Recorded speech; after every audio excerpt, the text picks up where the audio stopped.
नमस्कार, news for live में आपका स्वागत है। मैं हूं राहुल सिंह शेखावत और आज चर्चा भारतीय जनता पार्टी में मचे घमासान की। आलम यह है कि एक तरफ कद्दावर नेता पार्टी छोड़कर जा रहे हैं, वहीं दूसरी ओर जो पार्टी के वरिष्ठ नेता हैं वो अपनी उपेक्षा को लेकर नाराज हैं। राजस्थान, छत्तीसगढ़ और मध्य प्रदेश में चुनाव होने हैं, लेकिन जो हालात हैं इन तीनों राज्यों में बीजेपी का कोई भी नेता छाती चौड़ी करके ये नहीं कह सकता कि हाँ हम यहाँ सरकार बनाने जा रहे हैं। चर्चा की शुरुआत मध्य प्रदेश से करूंगा, जहां पूर्व मुख्यमंत्री उमा भारती ने कड़े तेवर दिखाए हैं और अपनी उपेक्षा से इस कदर नाराज है। उन्होंने कहा है कि कहीं बुलाएंगे तो भी नहीं जाऊंगी। दरअसल मामला यह है कि मध्य प्रदेश में राज्य सरकार अपनी उपलब्धियों के तहत एक यात्रा निकाल रही है जिसमें उनको नहीं बुलाया गया और जिससे वो इस कदर नाराज हो गई कि यूज एंड थ्रो शब्द उन्होंने इस्तेमाल किया है कि बीजेपी की संस्कृति ये रही नहीं है, लेकिन यहाँ उपभोक्तावाद वाली स्थिति है और यूज एंड थ्रो कर दिया जाता है। और उन्होंने तारीख भी बता दी है कि प्रधानमंत्री की जो एक रैली मध्य प्रदेश में होनी है, तब तक तो किसी यात्रा में अगर कार्ड भी आएगा तो भी नहीं जाऊंगी।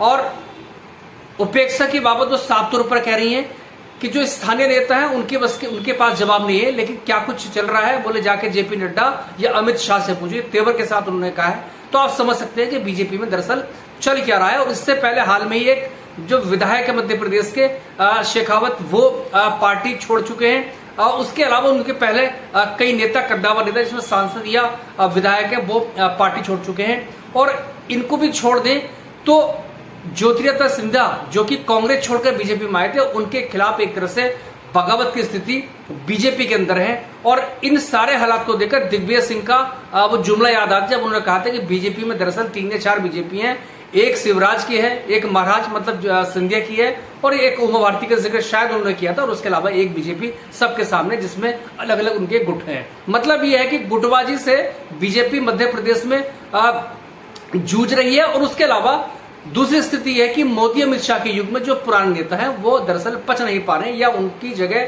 दूसरी पीढ़ी एक तैयार की जा रही है। उसके दोनों पक्ष हैं, उसका पॉजिटिव पक्ष भी यानी सकारात्मक पक्ष भी है कि एक जनरेशनल शिफ्टिंग है, यानी कि एक पीढ़ी का बदलाव हो रहा है। और जाहिर सी बात है वो एक तयशुदा कार्य के तहत होना भी चाहिए, लेकिन आप जानते हैं कि जिस तरह से हो रहा है उस पर एक सवाल खड़े हो रहे हैं और खुद पार्टी के नेता सवाल खड़े कर रहे हैं। उमा भारती ने दरअसल इनडायरेक्टली या डायरेक्टली वो चीज कह दी है और ये कहा है, और कहीं मीडिया में रिपोर्ट हुआ कि मैं भी फिलहाल सिर्फ एक पोस्टर गर्ल बनकर नहीं रहना चाहती। और अपना आपको उन्होंने कहा है कि अभी वो चुकी नहीं है, उनके पास अभी बहुत वक्त है काम करने का, 10 से 15 साल वो काम पार्टी के लिए कर सकती है। और यहाँ तक कि तेवर दिखा चुकी है। अगर आपको याद हो तो एक शराब दुकान से मामले में वो खुद जाकर तोड़फोड़ कर चुकी हैं और सीधे तौर पर शिवराज चौहान जो वहां के मुख्यमंत्री हैं उनको चैलेंज कर चुकी हैं। और अब एक तरह से दोबारा से वो नए सिरे से न सिर्फ राज्य नेतृत्व को चैलेंज कर रही है और सीधे तौर पर अमित शाह और जेपी नड्डा को वो चैलेंज करती हुई नजर आ रही है। उमा भारती आप जानते हैं कि फायर ब्रांड नेता बीजेपी की रही है और राम मंदिर जो आंदोलन था,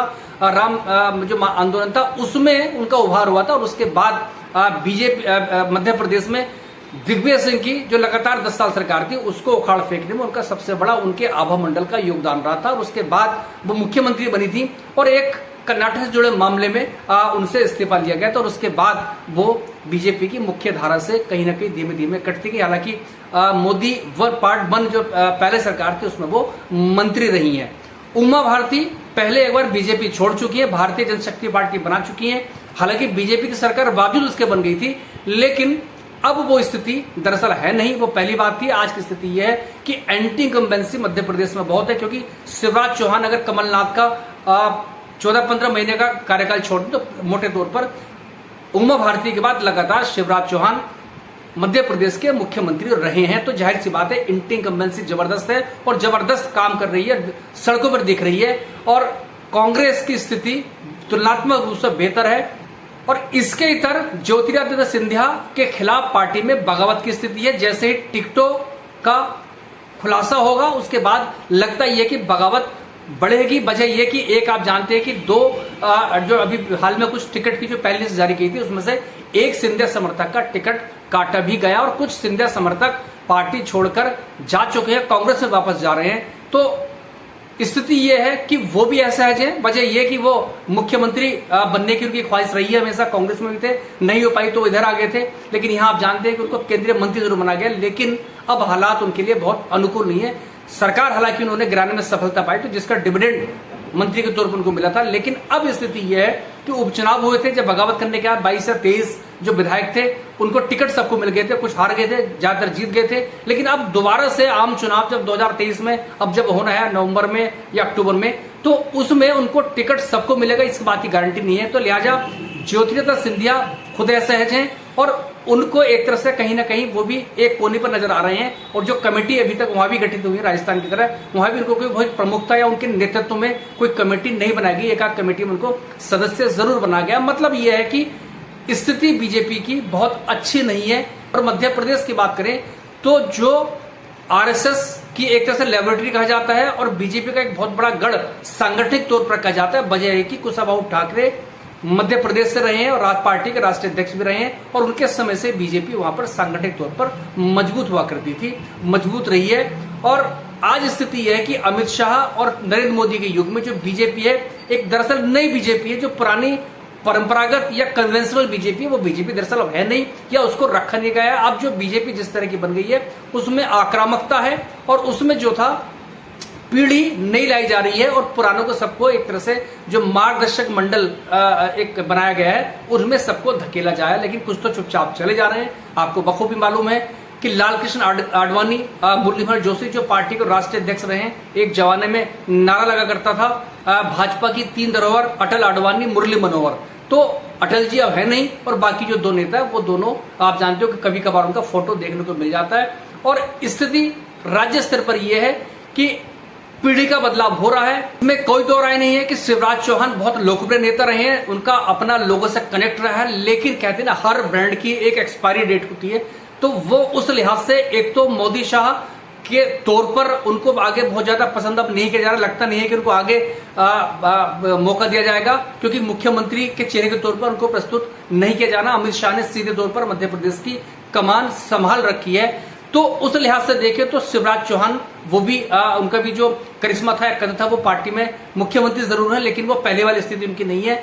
उमा भारती जो कि एक दौर में पोस्टर गर्ल उनकी हुआ करती थी, राम मंदिर आंदोलन से जिनका उभार हुआ था, उसके बाद मध्य प्रदेश में सरकार लाने में 10 साल लगातार सरकार दिग्विजय सिंह की कांग्रेस की सरकार थी, उसको उखाड़ फेंक उनका बहुत बड़ा योगदान था। लेकिन उसके बाद चीजें उनके खिलाफ चली गई। उसके बाद फिर अमित शाह और नरेंद्र मोदी का युग आ चुका है और आप जानते हैं कि वहां कंट्री वाइड नई शिफ्टिंग की जा रही है, नई पीढ़ी को लाया जा रहा है, पुरानों को दरकिनार किया जा रहा है। और शिवराज चौहान ही मोटे तौर पर कह सकते हैं कि पुराने नेताओं में थे जिनको दोबारा रिप्लेस किया था। वरना हर राज्य में जहां भी बीजेपी की सरकार बनी है वहां पर नए चेहरों को मौका दिया गया है। और खास तौर पर जहां मोदी शाह युग में जिन राज्यों में बीजेपी की सरकारें नहीं थी वहां सरकारें बनी है और प्रचंड बहुमत के साथ बनी है, तो वहां पर खासतौर पर नए प्रयोग नरेंद्र मोदी और अमित शाह ने मिलकर किए हैं। उसका नुकसान भी हुआ, उसका फायदा हुआ, लेकिन जो ट्रेडिशनल स्टेट बीजेपी का डोमिनेशन वाला रहा है मध्य प्रदेश, वहां पर फिलहाल स्थिति जूतम बाजार वाली स्थिति है।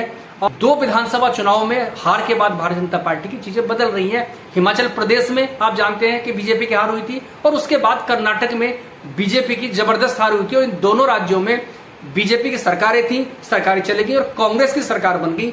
और कांग्रेस मुक्त भारत का सपना नरेंद्र मोदी ने देखा है, उसको साधने तौर पर बोला है। लेकिन अब स्थिति राज्य स्तर पर बदल रही है। वीडियो भी बल्कि वायरल हुआ था जिसमें खुद प्रधानमंत्री किसी एक बागी से बात करते हुए देखे जा रहे हैं, अपने संबंधों की दुहाई दे रहे, कह रहे हैं वो आप चुनाव मत लड़ो, बोले आप अपना नामांकन वापस ले लो। मतलब ये है कि मोदी के युग में अब बगावत होने लगी। और कर्नाटक में आप जानते हो कि एक पूर्व मुख्यमंत्री जगदीश शेट्टार और दूसरे उप मुख्यमंत्री लक्ष्मण सावदी और कुछ एक विधायक वो पार्टी छोड़ के गए थे। मतलब ये कि एक दौर था जब नरेंद्र मोदी का युग शुरू हुआ था, पार्टियां लोग छोड़ के जो था थोक के भाव बीजेपी मारे थे। और अब स्थिति ये है कि लोग बीजेपी छोड़कर भी जाने लगे, जिसमें पूर्व मुख्यमंत्री, पूर्व उप मुख्यमंत्री और पूर्व प्रदेश अध्यक्ष संगठन के भाजपा के इस लेवल के नेता हैं। बाकी भाजपा सांसद जिक्र में भी उनका करने, उनकी भी फेरिस्त अच्छी खासी तैयार हो चुकी है। बहरहाल आगे देखिए होता क्या है, लेकिन जो भी है हालात बीजेपी के लिए बहुत अच्छे नहीं है।